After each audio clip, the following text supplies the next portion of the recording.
Dans la boucle du Rhône en Dauphiné, il est une cité mystérieuse, totalement cachée. Certains l'appellent cité fantôme, d'autres la disent tout simplement endormie. Perché au-dessus du Rhône, Quirieu était au Moyen-Âge un port d'attache et surtout une place forte au cœur de la guerre franco-savoyarde. Le conflit s'achève en 1601 et à partir de là, pour Quirieu, c'est le début de la fin. La cité n'est plus un point stratégique et ne va cesser de perdre ses 700 habitants. Le dernier a plié bagage en 1916. Depuis, la cité s'est figée dans le temps. Ce qui fait la force de Quirieu aujourd'hui, c'est que Quirieu est resté un petit peu dans son jus.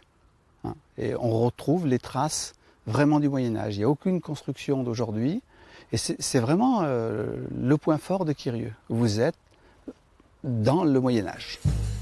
Ce patrimoine, Patrick Pérodin et son réseau de sentinelles décident de le faire passer de temps en temps de l'ombre à la lumière. L'association Imagine Quirieu organise des animations pour promouvoir le site et permettre à la cité de reprendre vie. Ce soir-là, une centaine de personnes a investi le site pour un compte au clair de lune. À Quirieu, l'idée c'est de toujours laisser libre cours à son imaginaire, à chacun sa vision de cette cité perchée à tout jamais au-dessus du Rhône. Cette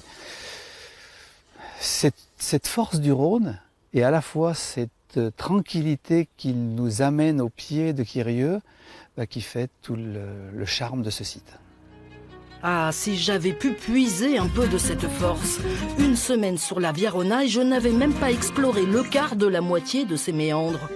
Envie de rentrer et de me payer une grasse mat, c'est ce que j'ai fait. La suite du voyage, ce sera pour plus tard.